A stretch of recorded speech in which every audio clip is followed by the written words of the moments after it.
Hello, Peter. Thank you for being here. I'm going to pass it to you guys to introduce yourselves and tell everybody who you are. Let's start with Nancy. Hi, Mark. First, I want to say congratulations on this incredible book. Thank you. Thank you. You cover so many necessary topics, things that we should be discussing as a community, individually, with our children. So just congratulations, because I know Thank you. what a labor of love it is to actually sit down and write a book and then, and birth that into life. Right. So let me introduce myself. I am Nancy Ruffin. I am also an author. I am the author of the book Live on Purpose. It is a personal development book. I am also the CEO and founder of TFW Global. It's an acronym for the Fierce Woman. And the work that we do is really centered on helping to develop the next generation of female leaders. And I'm also the host of the Nancy Ruffin Show podcast, a personal and professional development podcast. It's a weekly show. So awesome. Thank you for having me. I'm excited Absolutely. to get this. Thank you for being here, Peter. Great. Peter Etienne. By day, I'm an engineer, but the most important job of mine is being the father of 2 daughters. My goddaughters. And also and a goddaughter as well. Being the best man that I can be for my family and my wife and my 2 daughters. And awesome. That's pretty much it. Amazing. All right. Thank you guys for being here. So I know you both read the chapters, Living in Your Purpose and Teaching Our Children. So let's dive in. I'm going to go with Peter. So when I know you read, Teaching Our Children, you really wanted to talk about that because you have 2 daughters. What did you get from that chapter that you feel like, needed to be said? So with that chapter, as I was going through it, it makes me realize that anytime that you're teaching somebody, or anyone for that matter, it has to be intentional, and the intention has to be to make sure that you provide them with the tools that they'll be able to use, regardless of what the situation that are going to come forward in front of them. So with that in mind, going through the chapter as I was going through it over the past couple of days and revisiting it and actually talking to my wife about it and pointing out different examples, such as how, teaching them the right way will boost their someone's self-esteem is something that's very crucial, because as a young man growing up, the teaching method and the teaching mechanism that my parents used to apply to me were not as satisfactory, because I had to find my own ways and get different styles from my teachers from school, because I went to a all boys Catholic school and growing up, and those things were really crucial in my upbringing. Awesome. Amazing. Nancy, let's talk about purpose. I know you're teaching a lot of women how to be great, how to live in their greatness. What's purpose to you?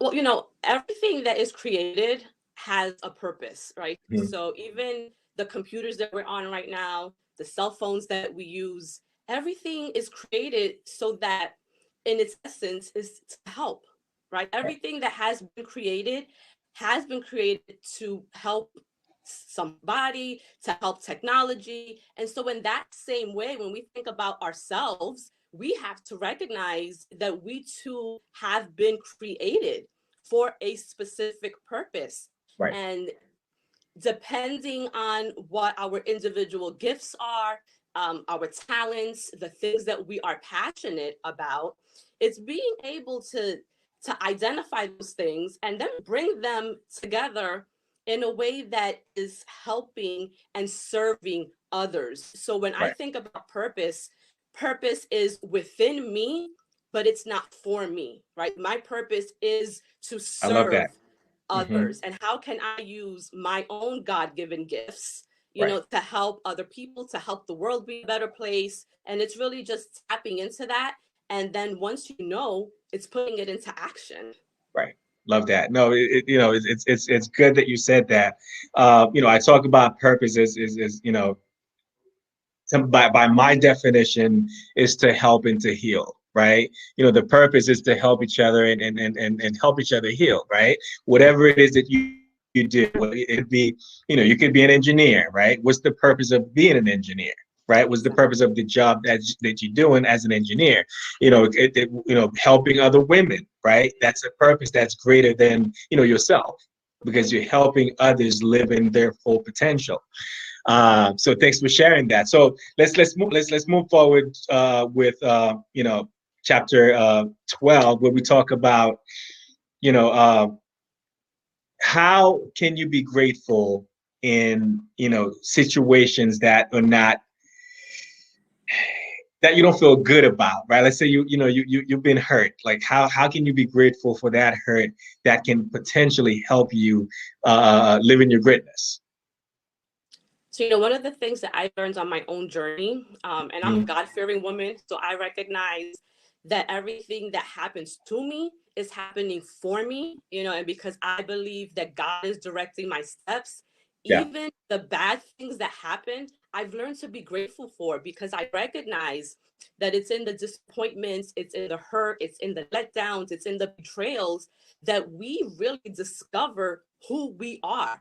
And Right. those moments are the things that really build us, and they make us stronger, they make us more resilient. And then we can use those experiences moving forward. Now we know how to navigate, similar similar things that happen to us, and then we can also use that experience to help other people who may be going Right. through the same thing. So I've learned to never I don't question the bad, and even when I'm going through a bad moment, I thank God for it. I say, you know what, God, I may not understand this right now, but I know you have a plan, so help me ride this wave, and I'm gonna be ready for when the celebration comes, because Right. it's peaks and valleys, right? We're never always down. We might be down, but Hmm. then the sun is gonna shine tomorrow. So it's just being able to ride it through the darkness, because there's always gonna be a brighter day ahead. Definitely. What would you say to that, Peter? So for me, I look at it a little bit differently. As an engineer, you have to, miss a few trials, right? To make sure that you get it right. And you don't never want to get everything to work perfectly, because if you have it working perfectly, guess what? It's not working, right? That Right. means you didn't get to build what you really wanted. So 85% of the time is going to work. And the 15% is for improvement. And as I was listening to what you were saying, Nancy, and purpose, and all of that goes with the daily activities that comes forward, that you're able to interact with others, and live the purpose, and share the ability, and serve others, and those are the things that makes the greater beauty of life, and that gives life meaningful, appropriate things to be able to be grateful for. So that's all I could say about that. Awesome. Great. So to touch back on what Nancy said about, being, well, your answer on being grateful for, things that are not so glamorous. I talked about, crucifixion and rebirth, Mhm. right? In that chapter. So, a lot of us would go through, situations that we feel like we just, we die, right? In those situations, right? We're being crucified. So it's knowing when to go to the rebirthing process, and not letting yourself just stay in those moments is also key to not just to embrace the hardship, that or whatever situation that could have broken you down, right? But to understand how, what, there's gonna be those crucifixion moments that you have to rebirth from, and accepting those moments is definitely gonna help you heal, and accepting that, what, after that, when I'm rebirthing, I'm healing at the same time. You know what I mean? And Go ahead, Peter. Go ahead. Go ahead. as you talk touching base on healing, and Hmm. I took this note while one of your guests was talking, Yeah. and she referred to telling the truth and transparency. equal the healing Healing, for the healing. mind. Yeah, And so I capture that, and I said I have to represent that to you again, because yeah, it's the truth. It's the truth in this whole thing. absolutely, absolutely. Yeah, Trey said that. Absolutely. So let's go back to teaching our children. As parents, the way boys and girls are being taught, right? I talked about how boys were taught, a lot of dysfunctional ways when it comes to treating, girls and women, right? Or how to be assets to society in a way that helps everyone, right? That's loving and kind and protective and helpful. So what would you say, based on what you read from the book, is a good way to teach, boys and girls to be, themselves in a healthy way, right? To be great, but at the same time to kind of live with each other, to understand each other. What would you say? How would you, teach them? I don't know if you have children, Nancy.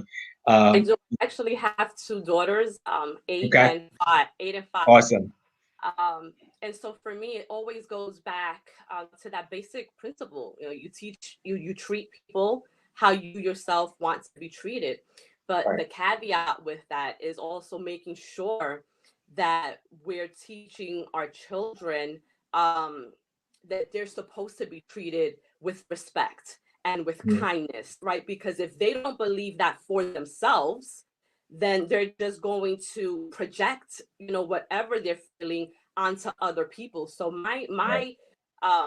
the way I go about raising my daughters is making sure that I'm raising healthy, confident, kind children, so that when they go out into the world, those are the traits and characteristics that that they're sharing with the world, because we all have to coexist, and Absolutely. I really ascribe to the belief that we're all responsible for Right. one another. When I think about, and not to kind of take it to church here, but when I think about the body of Christ and what the Bible tells us, that we're all members of the same body, and although we're all different with different functions, right, we need, all of us are necessary to form that Yes. body, Yes. and so Yes.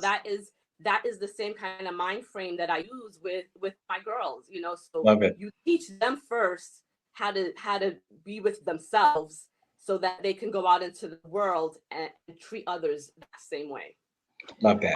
I'll piggyback on that, and adding respect, kindness, and boundaries.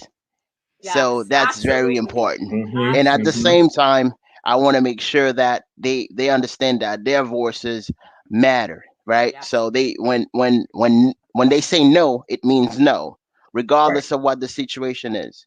So when it comes to that, the boundary, it sets the precedent for what to come. Yeah, that is Absolutely. that's key. Absolutely. Because we see, but that's also kind of going back to how we see ourselves, right? We have to Mm-hmm. value ourselves and not allow people to use us, right? So we have to have those boundaries. You're Right. kind, but don't let people kind of walk all over you either. You have to, Right. just. Absolutely. Absolutely. I know we're running out of time. I got one last question. How would you say, positive reinforcement, help children?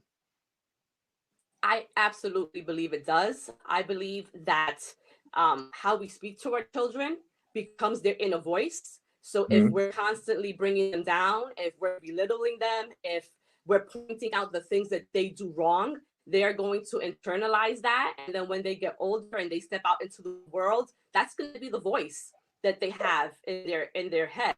So I am constantly using positive reinforcements with my girls, because I want them to know that they can do it. And if they fail, you know what? You try again. Mistakes happen. That's the only way you're gonna learn.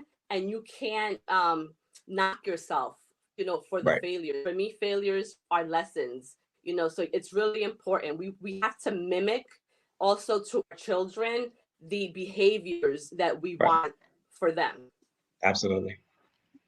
Peter? Yes, so I'll add on to that as well. When you climbing a ladder, you take every little step you take, you could celebrate it as it comes, because you're not gonna get on top of the ladder without going through every rung of the ladder as the uh, uh, appropriate time approaches, right?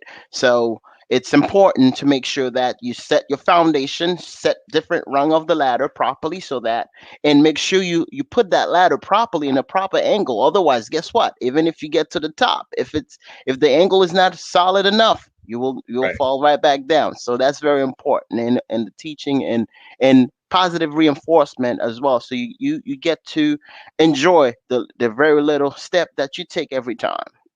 Absolutely, and that's, I'll attest to that personally with my daughter. Her mom and I, we started instilling in her this level of confidence, right? When she does good, we praise it. She feels good about it. She does better, Yeah. right? When they feel appreciated, when they feel like what they do good mattered, they do more good.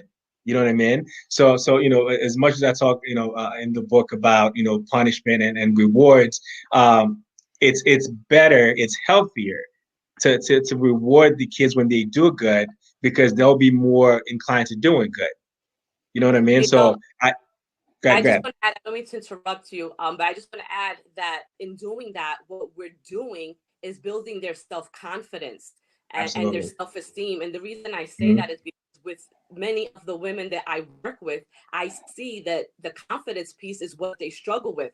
And then Right. when we kind of unravel, where is that stemming from? Most of it stems from the childhood and kind of relationships they had with their parents and the things that their parents did or did not say to them. Right. Absolutely. So Absolutely. so Definitely. it all ties together, and the best way to create successful adults is to create, confident, children, because when they Absolutely. grow up, they'll be unstoppable. Right. Right. I agree. And one last thing I wanted to say is that, Mhm. you've been a role model to me, and you have paved the way pretty much. You've given me a lot of tools to be able to continue the work that you started.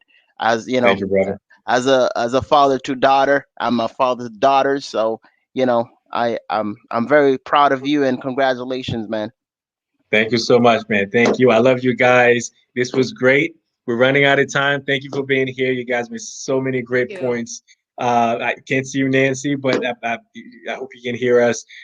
This was amazing. Thank you again for being here, and I so wish you much, both Mark. thank you, great success, And and I thanks a want to lot. say I want to say to everyone who's listening, buy the book. It's awesome, and you'll learn a lot from it. Thank you, thank you, thank you, thank you, guys.